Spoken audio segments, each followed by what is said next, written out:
Hi, it's so nice to be here. I just want to start off by acknowledging that we are on indigenous land. And I also want to acknowledge what's going on in Palestine right now and their occupation. And I really just want to say that my heart is with them at this time, and I truly hope that they are able to be freed. So I'm going to pass this notebook along, and I'd like for everyone to talk about in this notebook just like a word, a phrase, or a sentence that comes to mind when I say the word vulnerability. So I'm going to pass it to you and just pass it around.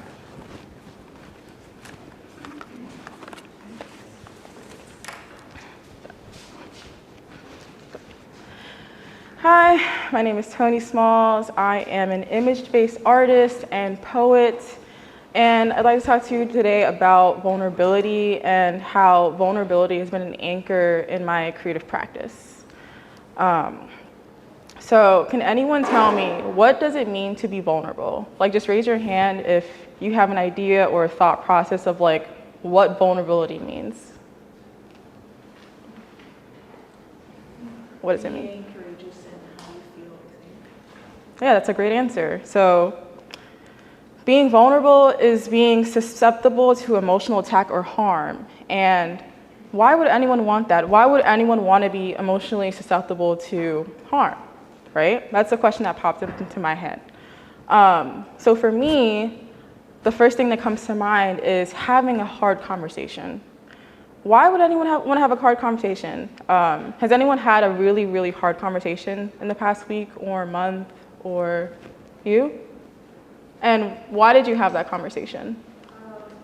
My roommate and I decided not to live together next year, so we were talking about that because it came out as the Yeah, and did you feel like that kind of allowed you the space to change or allowed something new in your life? Yeah. Yeah, so the reason why people are vulnerable is essentially allows you the space to create something new. Vulnerability is a conduit to change. Vulnerability is a conduit to growth and new ideas and new ways of creative expression. And even right now, like, I'm being vulnerable with you guys. Like, you guys could hate me after this and my name could be ruined, but because like we are co-creating together and we're making a space together, it doesn't matter if it's new, if it's bad or good or shit, it doesn't matter. What matters is I'm being vulnerable with you, and because of that, something new is happening. And that's the kind of work that I create. I have a lot of internal dialogue with myself. I have those tough conversations, and that allows for progression in my creative practice. So we create a world that we wouldn't be able to have without this vulnerability, and I'm really exposing myself by just, going deeper into my practice and asking myself these tough conversations, and that becomes a metaphor for my work. So in childhood, I had a lot of adversity and trauma that I faced.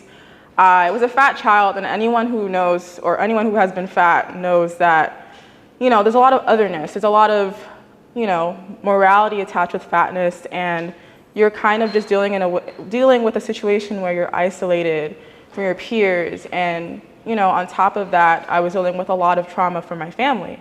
My mother, she was a schizophrenic person. I mean, she is still a schizophrenic person, but that trauma of just her having her delusions and the mental health issues that would come up, that plus, just being bullied as a child, altogether, it kind of created a toxic and not safe space for me. And that compounded with like religious trauma of just like not being able to like celebrate Christmas in the way that other kids celebrated Christmas, or Halloween in the way other kids celebrated Halloween. Like, that really drove a lot of emotional charge in me that I use as fuel for my creativity. So when I was a kid, I would write a lot. I wrote a lot of songs, a lot of stories. I would have a lot of fantasies of like the king and the princess and just the castle, and just like basically finding these characters in my head and injecting my emotions onto them.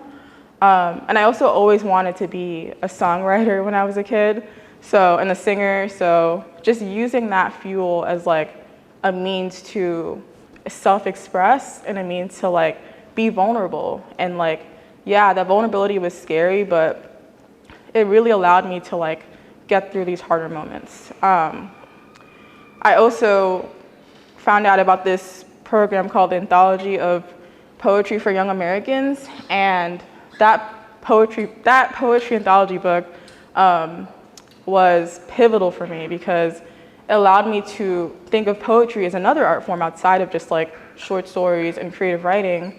And essentially, the poem was called Words with Melody, and that poem was a pivotal point in my life because it really let me sit down and think about how are these words impacting me that people have told me in the past, how are words that family members have told me in the past, how is that impacting me, and how can I translate that into poetry? How can I translate that into an art form? So after I graduated from middle school, I decided to go to this club in my high school called Spoken Word Poetry Club. And that club was another pivotal point in my life because I had a terrible stutter, and there's nothing wrong with having a stutter at all. It's just for me, it came from a place of being uncomfortable with myself and uncomfortable in my identity and feeling like if I go on stage, people are gonna laugh at me. People are going to judge me and not take me seriously. So that's the actual stutter itself was not the problem, it's the reason why that was the issue. So because of that, I grew to really love spoken word poetry. I honestly contribute spoken word poetry to be the reason why I'm able to get up on this stage right now, because if not, I would have terrible anxiety, and I still do. But yeah, so essentially going to that club, it really allowed me the space to, self-express, also have community, have friends and people that I never would have had access to before. We were honestly the freaks of the school, and that was just perfect for me because that's what I always was. And I want to show you guys a short clip from me literally being a teenager. Yeah, let me see. Jamaican students opened up small rooms. Not like comparing chose my eyes, boyfriend. 89.999 audience. According to a small space between two walking, lonely walls waiting to meet each other. And the only way to escape the fish and the base union is by climbing up the rules and regulations of the game. So that's me screaming. But even though it wasn't the Picasso of poetry, it's something that allowed me to get comfortable and allowed me to be in front of a stage and allowed me to self-express. And I attribute a lot of those years to, where I am now as a creative and artist. And then Instagram came into the picture. There was a point in time in high school where everyone had an Instagram, and I was one of those people. And I really enjoy this thought of how does poetry show up on Instagram? How do I get the written word on Instagram? And the solution in my head was obviously I will have to take photos and kind of type words on top of those pictures. So that's what I did. I used my Samsung, which was really crap quality, and I just started shooting around my neighborhood, and I just started taking pictures. My mind kind of changed where everything in life was a photo. It was less of oh, this is the sky. It was oh, I'll use the sky as a backdrop for my poetry. My mind kind of shifted towards that kind of mindset. And I loved it so much. It was always a lot of play, it was a lot of fun, it allowed me to be vulnerable, and I even made a poetry account just specifically for this. So yeah, I had a lot of fun doing that. And it got to a point that I started to love photos so much that I wanted to make it less about a background for my pictures and more how do they play with each other, a background for my poetry, and more so how do they play with each other, how do they interact with each other. And I had also met my partner, Drew, at the time, and they're also a photographer, so it was something that it felt like a symbiotic relationship where I'm getting inspired by what they're making, they're getting inspired by what I'm making, and just creating that community of other photographers and getting so inspired by even people that like wanted to be models and wanted to be, you know, just like taking pictures, trying out self-portraits. Like it was a lot of exploration and a lot of play, and I loved it so much that I decided to major at FIT in photography, which was very pivotal for me as well. And it's just like some examples of my like just starting out work. If you look on the far left, or I don't know, I'm not good with that. One of the pictures up there is a picture that I actually used to submit to get into FIT. So this is very much like bare bones, me just starting out, just getting my camera work. But I just really loved playing with composition, playing with lighting, playing with the model's facial expressions. What are they wearing? Like I just started to really get more into that and less of like, oh, is this going to be a good background for my poetry? I started to realize it could be a separate art form from the poetry. So I went to FIT, and FIT is a predominantly white institute, and that was there was a lot of tension in that, because although I really appreciated the creativity and like the great like vibe from FIT, I was maybe one out of three Black people in my class, if even. So there was a lot of tension there because I had already felt a lot of isolation in my middle school for being, you know, like fat. And then on top of that, being at FIT, being one of the few people being Black, it just felt like a repetition of just like otherness. Like, how do I fit in? Feeling like I had to almost like overperform or outperform my peers just to be noticed or seen really started to like seep in. And there was already like an innate like, you know, competition. Like we're all art, like I'm sure you guys know, like we're all like artists, like we all want to be the best that we can be. But the perfectionism really started to get toxic and really started to like settle in for me. And yeah, it just became a space where although I wanted to feel a part and included, I felt like I had to outshine my peers. So I started to feel a style shift when I was at FIT, which I greatly attribute to like being around all these other amazing artists. So in the style shift, I started to realize that I was almost doing the same thing I did when I was a child of like making up these fairy tales, like making up these castles, making up characters that I could project or like have them be feeling the emotions that I'm feeling in that moment. So I started to really get into nature because I feel like nature can almost be representative of our inner nature. I am a strong believer that like if you are in touch with your emotions, like those like really big emotions can feel like thunderstorms, they can feel like wind, they can feel like lightning, they can feel like the chaos of nature is mirrored within us. And that's like a thematic part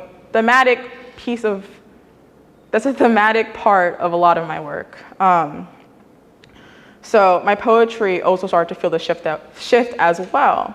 And that's something that started to become even more and more of a symbiotic relationship. So as I was developing a style, of course, like in college, I'm being fed all these amazing artists. We have Alex Prager, who I literally saw in LA the last time I was here, and I hope she's doing okay.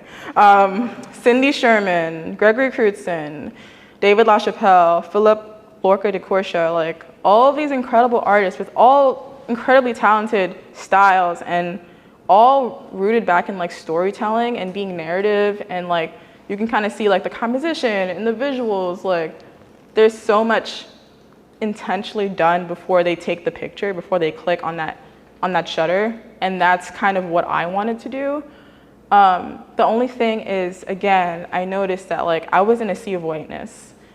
A lot of these photographers, and I'm no shade, but a lot of these photographers, they don't shoot Black people, they don't shoot fat people, they don't shoot disabled people, they don't shoot anyone really other than white people. So I was like, this is great, but how do I kind of emulate or at least be inspired by some of these photographers and bring my own, like see myself in this work, see myself in the work that I'm shooting and creating. Because I noticed that even when they did shoot a fat person or they shot a Black person or even just like a person of color, I felt a sense of exoticism. And a lot of the times they would shoot in a way that it felt like they were traveling back to like the 1960s or 1970s, or there's a sense of Americana, right? None of these spaces felt safe for me. And there was a dissonance there. I felt drawn to their work, but there was something missing that I felt like I could bring to the table. So while I'm going through all these motions, I'm dealing with a lot of emotional demons as well. My mom, she had moved to Florida to be with that side of the family, and I felt a lot of estrangedness, especially like becoming more and more into like my queerness and my queer identity, feeling like, oh, if I did come out to them, they wouldn't accept me, and just like dealing with a lot of that. And then on top of that, perfectionism starting to rise to the surface again, feeling like if I, didn't do the best of the best, then I wouldn't be accepted, I wouldn't be good enough. Like that, those emotions just keep rising underneath, especially surrounded by like, not seeing anyone that looks like me at my college. And I just decided that it would be best for me to just like express myself and be vulnerable as like a coping mechanism for that. So I decided to build more worlds. I decided to create more worlds that looked like me that I couldn't see in my day-to-day life, but I wanted to see in my images and my poetry. So I started to really focus on what are my emotions? Am I feeling lust? Am I feeling heartbreak? Am I feeling jealousy? What am I feeling? And really, really, really start cherry picking, okay, what props am I using? What's the style of the image? What's the color grade of the image? Like almost just like create whatever the character was, I would be creating them, even when it came down to, fashion. So because I went to FIT, of course, like I'm inspired by fashion. Like everyone is dressed to the nines at FIT, if you guys have ever been. But yeah, I really, really appreciated like the fashion designers and wanting to work with them, wanting to collaborate with only Black models or BIPOC models or trans models, like really making sure that everyone that I worked with was a part of my community and really wanting to show that in my work. So I got to learn more about set design, about what props do I want to make or buy or supplement, or even got a little bit more into Photoshop, which I hated Photoshop when I first started. But now I'm getting more and more in line with using Photoshop as another artistic tool. And I'm going to show you guys crawlers, which is an excerpt from Under Inner Core, which I'll talk about next.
So that's an excerpt from Under Inner Core. And so basically this is my senior thesis in college, and I really, really want to make a spoken word poetry EP because I think it is the perfect integration of everything that I've been wanting to do. It's poetry, it's images, it's creating that space for myself all in one. But I've never touched like a cinema camera before. I've never touched a cinema camera. I've never, edited video on any kind of serious scale before, and I've never color graded. I have never done any of these things, but it's just something that again, it's that vulnerability of trying something new, even though you've never done it before, that pushes me from each part of my career. So it was very intimidating and very scary, but I learned along the way, and I feel like it's one of my prized possessions. Like, I love this project. I refer to this project all the time. My partner's annoyed with me talking about this project. But yeah, and I even had an old friend from, I think even before, no, during high school, have him produce the tracks, worked very closely with him on producing the tracks. I got in the recording studio for the first time, which was so scary, but also so liberating, and just really tried my best to get the voice out there. And I also, like I said before, when I was a child, I always wanted to sing, so this was low-key a dream come true, because yeah, I wasn't singing, but I was still in the recording studio and still making some music-based work, so I really enjoyed that process as well. And through me getting all of these compliments, I'm still fighting that perfectionism and feeling oh, did I get enough likes on Instagram? Did anyone see this? How did anyone feel about this? It's just something that just keeps coming back to front of mind, and it felt to a point, and even it feels to a point now at this very moment, that perfectionism was mothering me. I was holding perfectionism like I was a child and perfectionism was my mother. And that's something that I'm trying harder and harder to cope with and just let go and distance myself from my work a little bit. But this is me being vulnerable right now by telling you guys this. So there's a power in that. That can foster change. That can make me change just by saying it to you guys out loud. And I'm just holding on this point because I think vulnerability is so important, and it doesn't even just start with art or end with art. It can just go into every aspect of life. And another way that I coped with these emotions is by curating spaces. I really love curating. If I'm not shooting, if I'm not taking an image, I'm sharing someone else's. If I see someone else's work on Instagram I really love, I'm gonna share it on my stories, I'm gonna share it on my account, I'm gonna talk about it. Me and my best friend, we would always talk about other people's art and just be like, oh my God, that's so good. And then essentially, we talked about that so much that we decided to curate our own show. So basically, the first show, Fresh Meat, me and my best friend, we had curated, and it was so much fun that I decided to curate another show called Homage, which essentially is talking about having honor to something you care about, whether it be your identity or your sexual expression or whatever the case may be. Paying homage to that was the theme of that one. Excuse me. And then lastly, I curated Power and Poetry, with a spoken word focused event only. And yeah, I had so much fun curating this because I rarely see people that look like me in these kinds of spaces, and it's so important for me to highlight other artists that I love and care about. And I just think that is just a very powerful tool. And lately, I have been juggling what does vulnerability look like through capitalism. I don't know if you guys know this about me or not, but I also work in advertising, which is a very capitalistic focused world. It is about selling you things. And when I first started, I thought, oh my God, I get to be an artist and get paid for it. That was my thought process. I thought I'd be making these groundbreaking creative work, which I still can make, but I thought that was just what I'd be doing 24/7. I'd walk into the office and make a groundbreaking, mind-blowing campaign. That's not what happens. But I essentially realized that it's okay. It's just work. It's okay to separate my work, creative work, from my artwork, from just creating these different spaces for myself. And essentially, I decided that I wanted to use advertising almost as a conduit to express how I've been feeling about capitalism lately. So something I realized more and more is that advertising can create meaning. It can create how you feel, like what you buy, what you engage with. I mean, if you look at the beauty industry, you can feel like amazing about yourself to shit in a matter of seconds just because someone expressed that. So I wanted to like kind of break down how does advertising create meaning, and that is going to be like my future projects. I'm just kind of giving you guys a little bit of insight on like my future projects and like what they are looking like in the future.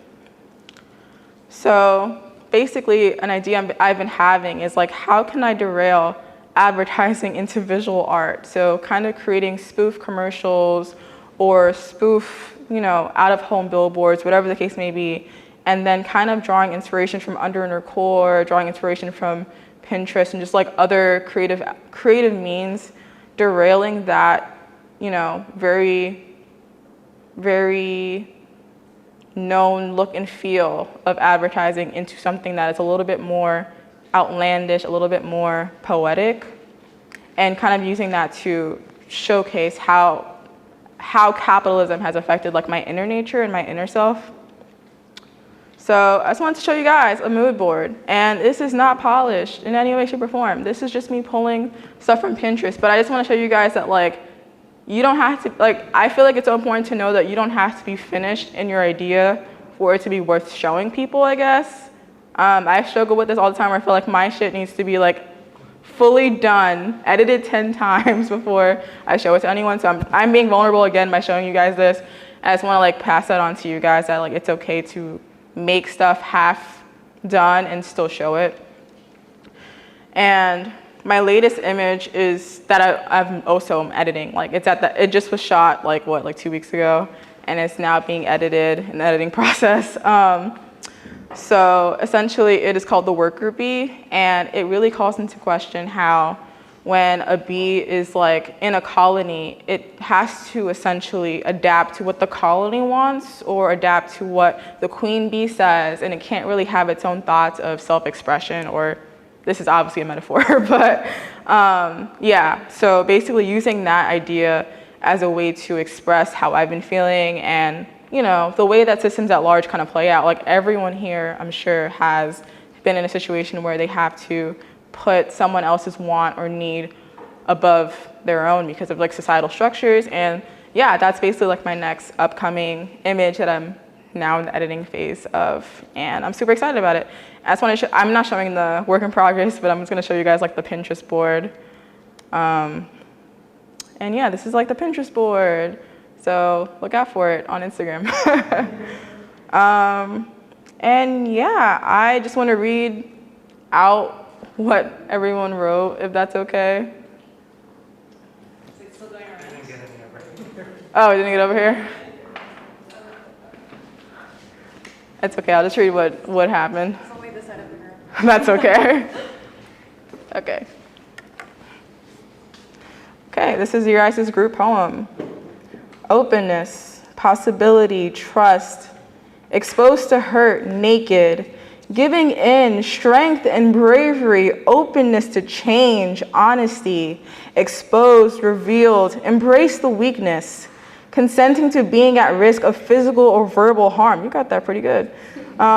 What people of color and queer folks have to deal with every day: attacked, exposed, unsafe, instability, uncertainty, compromising, humility, personal, justness, fear, emotion. And that's it.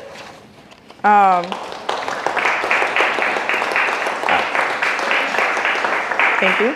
I just want to acknowledge that in this space we were vulnerable, and I appreciate that you guys were vulnerable with me. And I just want to really make sure it like lands that I want you guys to be more vulnerable in your everyday life, in your creativity, in your curation. I know you guys are curators and artists, right? So yeah.